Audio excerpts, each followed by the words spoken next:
Bisa nampak kan, Nak? Bisa ya, alhamdulillah. Oke, nah di sini peta konsepnya seperti kita ketahui bahwa cahaya itu adalah gelombang, maka hukum-hukum tentang atau yang berhubungan dengan gelombang itu dipenuhi juga oleh si cahaya.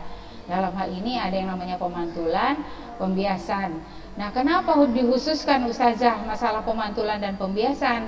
Karena berikutnya nanti adalah alat-alat optik itu menggunakan atau bekerja dengan adanya konsep pemantulan dan pembiasan. Apa itu alat-alat optiknya? Yaitu ada yang kita kenal dengan mata kita, ya. Mata kita itu adalah alat optik, kemudian kacamata, loop dan mikroskop, kemudian selanjutnya teropong dan seterusnya. Nah, pertanyaan saja tadi, apa itu maksudnya optik geometri? Jadi optik geometri di sini maksudnya, Nak, kita membahas perhitungan-perhitungan yang berhubungan dengan yang berhubungan dengan optik, atau dalam hal ini adalah pencahayaan.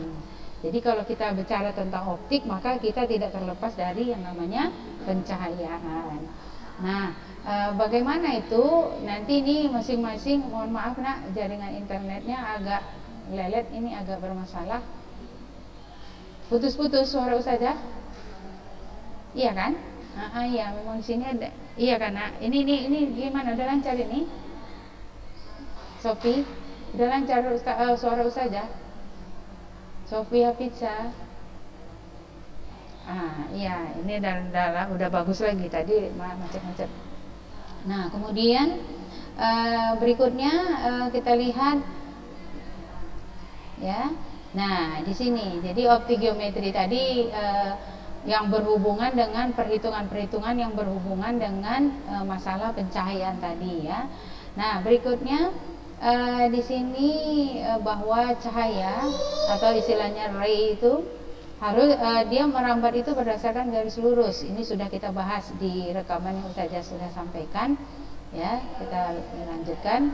Nah, kemudian di pemantulan juga, di pemantulan di sini memenuhi Snellius ya, hukum Snellius. Sudut pantul sama dengan sudut besarnya sudut datang I sama dengan besarnya sudut pantul. Nah, berikutnya pemantulan ini terjadi pada apa? Pada cermin ya. Pemantulan itu terjadi pada cermin. Cermin itu sendiri ada yang namanya cermin datar, ada yang namanya cermin cekung, ada yang namanya cermin cembung. Bagaimana ini ketiganya? Ini masing-masing mempunyai sifat yang tertentu. Ya. Bagaimana hitungannya? Kita lihat berikutnya. Nah, kalau cermin datar ini Antuna sudah tidak ini lagi ya, sudah tidak asing. Kenapa tidak asing? Karena apa, Nak? Karena Antuna tadi waktu menggunakan hijabnya bercermin kan? Bukan berkaca ya, Nak, bercermin. Jadi menurut bahasa fisika bercermin. Nah, di sini ada beberapa ini sudah tahu kita ya, bahwa bayangan kita kalau pada cermin datar itu akan maya, kemudian tegak sama besar dengan benda. Ini tegak ini maksudnya kalau Hania bercermin, kepalanya tetap di atas kan, Nak? Kan nggak berubah kan, kepala ke bawah, kaki ke atas kan? Nah, itu maksudnya tegak ya. Kemudian maya ini tak bisa kita sentuh bayangan kita. Nah, kemudian ini gambar ilustrasinya sangat lucu. Artinya seekor kucing waktu bercermin tidak mungkin yang dinampaknya adalah apa ini, Nak? Singa ya. Jadi kalau kucing bercermin ya kucing juga lah, ya kan? Nah, ini sebagai ini saja jumlah bayangan dua cermin yang membentuk sudut. Jadi ada cermin datar itu bisa kita gabung-gabung dengan membentuk sudut tertentu. Maka bayangannya pun bukan satu lagi, tapi lebih dari satu. Bagaimana menentukannya? Menggunakan persamaan ini. Ya, jadi nggak ada masalah ini. Nah, berikutnya ini dia. Untuk cermin cekung, cermin cembung itu sama, Nak, persamaannya ya, rumus-rumusnya sama. Cuman ada ininya, ada ketentuan-ketentuan yang berlaku. Apa itu? Kalau cermin cekung sifatnya ini adalah mengumpulkan, apa yang terjadi? Bayangan bisa diperbesar, bisa bayangan diperkecil. Ini yang Ustazah sampaikan di rekaman kemarin. Ini di SMP sudah Antuna terima. Tapi nanti insya Allah salah satu kegiatan kita di laboratorium, kita akan lihat bagaimana ini ya, kapan bayangan diperkecil, kapan bayangan diperbesar. Nanti ada alat, kalaupun ada tidak cukup alatnya di laboratorium, kita akan lihat dengan menggambar. Jadi dari menggambar ini tidak usah kita menghitung, Antuna bisa mengetahui bahwa bayangan yang terjadi itu diperkecil, bayangan yang terjadi diperbesar. Kalau kita tidak menggambarkannya, bisa akan kita lihat dari rumus. Ini dia. Jadi M di sini perbesaran atau perbesaran atau perkecil. Ya, kalau dia lebih dari 1 maka diperbesar, kalau kurang dari 1 dia diperkecil. Nah, kemudian cermin cembung. Nah, untuk cermin cembung sama seperti yang Ustazah katakan tadi, ini fokusnya negatif. Nah, ini kenapa negatif? Timbul tanda tanya. Ini juga nanti insya Allah, sabar ya sayang ya, waktu kita ketemu di laboratorium, waktu kita menggambarkannya, Antun akan paham kenapa fokus pada cermin cembung itu nilainya negatif. Kalau yang lain persamaannya sama dengan cermin cekung tadi. Ini insya Allah nanti Ustazah share materinya. Nah, kemudian sifat bayangannya sama, dimanapun Antuna letakkan benda ini di depan cermin cembung, maka bayangannya maya, tegak, dan diperkecil. Beda dengan si cermin cekung tadi sayang. Kalau cermin cekung ini Antuna letakkan bendanya di tempat tertentu, dia akan menghasilkan bayangan dengan sifat tertentu. Ada nanti yang makin kecil, ada makin besar. Tapi khusus cermin cembung tidak. Dimanapun kita letakkan benda, maka yang terjadi adalah bayangan maya, tegak, dan diperkecil. Rumusnya sama dengan rumus si cermin cekung, tapi dengan catatan F sama dengan negatif ini arti fisika, arti matematik ya nak, arti matematik. Jadi matematik di sini Antuna masukkan ke rumus. Ya, jadi masukkan ke rumus. Bagaimana maksudnya itu saja nanti insya Allah seperti yang Ustazah sampaikan tadi, ada waktunya nanti kita akan membahas soal-soalnya. Nah, kemudian berikutnya adalah pembiasan. Tadi seperti yang dikatakan Senilius, ada sudut datang dan sudut pantul. Nah, kemudian di pembiasan ini ada ketentuan-ketentuan lagi. Ini di SMP Antuna sudah terima ya, tidak kita perpanjang. Kita lihat berikutnya. Nih, ya, pembiasan pada permukaan lengkung. Jadi permukaan lengkung ini biasanya langsung saja kita berhubungan dengan yang namanya lensa, ya. Jadi lensa itu ada lensa cekung, ada lensa cembung, atau lensa cekung dikatakan konkav, kemudian lensa cembung ya dia konveks atau mengumpulkan cahaya. Nah, rumusnya persamaannya itu kalau yang lain sama dengan rumus cermin. Cuman di SMA itu Antuna sudah dikenalkan dengan penambahan rumus yaitu seperti ini. Nah, ini juga sama seperti yang Ustazah katakan tadi. Di mana ini bedanya dengan rumus-rumus yang Antuna terima waktu di SMP, nanti waktu di pembahasan soal ya. Ini sekarang kita lihat, kita bahas materinya saja. Nah, kemudian lensa tadi ini macam-macam, ada lensa cekung cembung, lensa datar cembung, ada lensa cembung-cembung, ada lensa cekung cembung, ada lensa cekung datar, ada lensa double cekung dan seterusnya ya. Nah, berikutnya pembentukan bayangan ini juga nanti kita bisa mengetahui apakah bayangan yang dihasilkan diperbesar atau diperkecil dengan menggunakan gambar tidak menggunakan hitungan. Ini nanti ya kita cepatkan saja. Ya, sama seperti cermin tadi, ada saatnya diperbesar, ada saatnya diperkecil. Nah, cermin, pembentukan bayangan pada cermin dan pada lensa, itulah nanti yang terjadi di alat optik. Seterusnya nanti ya, alat optik yang kita kenal dengan mikroskop. Kalau mikroskop di sini dia menggunakan dua lensa. Ini lensa positif, dua lensa ya, dengan kekuatan yang berbeda. Nah, ini apa maksudnya berbeda, Ustazah? Pembentukan bayangan yang terjadi. Ya, sama-sama kita ketahui mikroskop ini gunanya untuk apa? Untuk apa? Hania mana Hania? Ya, Hania. Mikroskop biasanya untuk melihat apa, Nak? Benda-benda yang sangat kecil ya, Nak ya. Artinya dia benda yang kecil tadi bisa kelihatan jadi besar sehingga bisa kita amati. Inilah dia ya. Nah, kemudian pada mikroskop ya, itu kita menggunakan lensa. Kemudian nanti ada juga mikroskop yang dia menggunakan dua lensa, positif dan negatif. Kapan itu terjadinya? Nanti kita lihat ya. Nah, kemudian karena mikroskop teropong ya, ini pada teropong. Nah, kemudian nanti di situ ada yang namanya teropong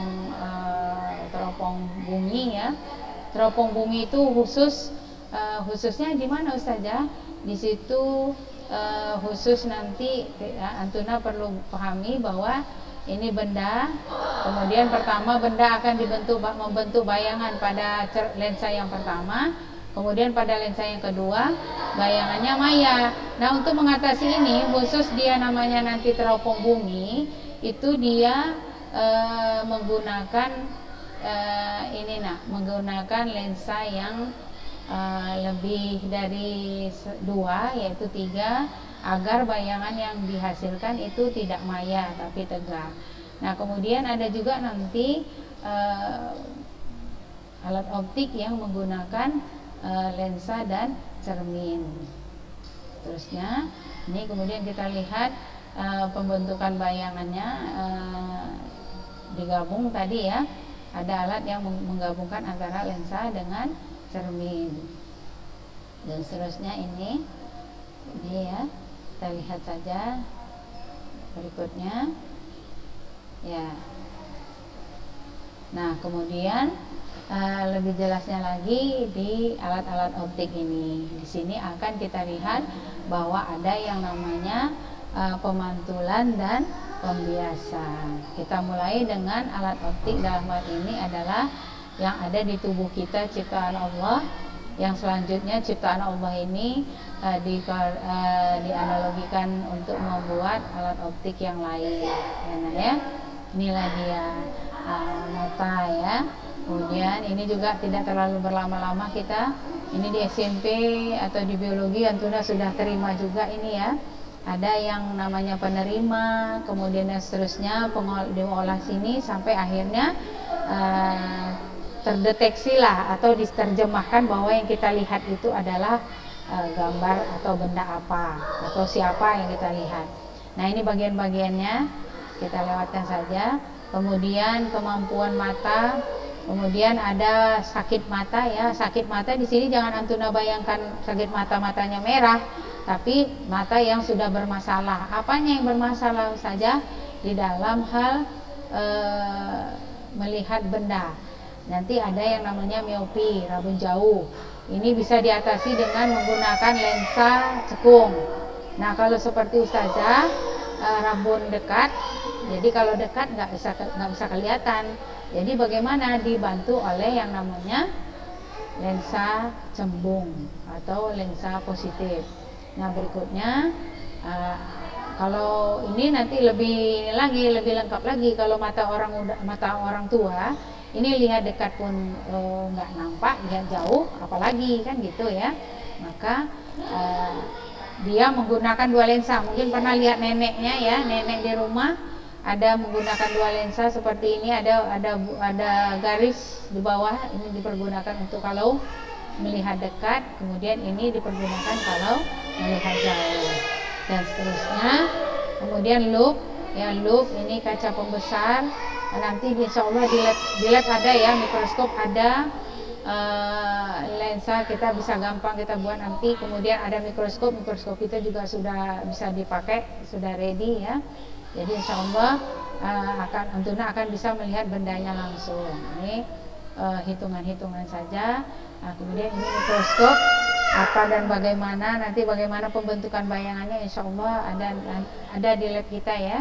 Nah, tapi untuk teropong atau teleskop, mohon maaf Ustazah, mungkin kita hanya melihat gambarnya saja ya, dan seterusnya ya. Jadi demikian untuk materi kita hari ini.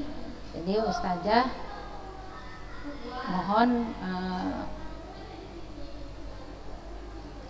Antuna pahami untuk ya, Antuna pahami lebih jelas lagi artinya nanti dengan melihat contoh-contoh soalnya dan sebagainya. Jadi di sini Ustazah juga mengharapkan Antuna aktif untuk bertanya kalau ada yang mau ditanyakan. Tapi sebelumnya tentunya kita ini ya nak ya, dibaca dulu gitu, dibaca materinya, dipahami, sehingga ada pertanyaan atau apa yang mau ditanyakan, kita tahu apa yang mau ditanyakan. Nah kemudian nanti mungkin untuk mengakhiri semester ini nanti Ustazah akan sampaikan atau akan berikan satu tugas. Walaupun Antuna ada loh yang satu ketinggalan tugasnya belum, yang tugas kelompok. Ada yang dua kelompok udah mengumpulkan, mesti ingat apa itu tugasnya kan? Kalau nggak ingat dia tanya temannya. Ada tugas kelompok yang belum terselesaikan Antuna kelompok, ya. Nah kemudian dilengkapi, Kenapa saja harus dilengkapi ya? Nanti kan nilainya kosong kalau nggak dilengkapi dan sebagainya. Jadi insya Allah bisa dipahami. Jadi insya Allah mulai pertemuan kedepannya kita akan membahas soal-soal, apakah soal hitungan atau soal-soal konsep. Kita bergeraknya dari belakang ke depan atau dari belakang ke depan. Artinya kita akan membahas soal-soalnya mulai dari optik geometri sampai ke depannya, terutama nanti kita garis bawahi materi yang saja keluarkan di ujian ya. Demikian kita akhiri dengan alhamdulillahirabbil alamin. Sebelum kita tutup, kita baca doa kafaratul majelis. Silakan sayang. Subhanakallahumma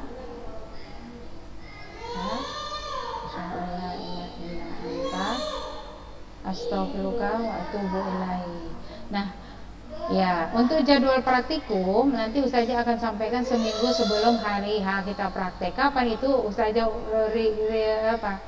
Ustazah ini ulang ya, jadwal ya. Jadi di jadwalnya diulang karena mohon maaf memang karena ada halangan sehingga tidak bisa kita laksanakan khusus untuk fisika. Ustazah harapkan untuk biologi dan kimia tidak ada masalah ya. Demikian, assalamualaikum warahmatullahi wabarakatuh.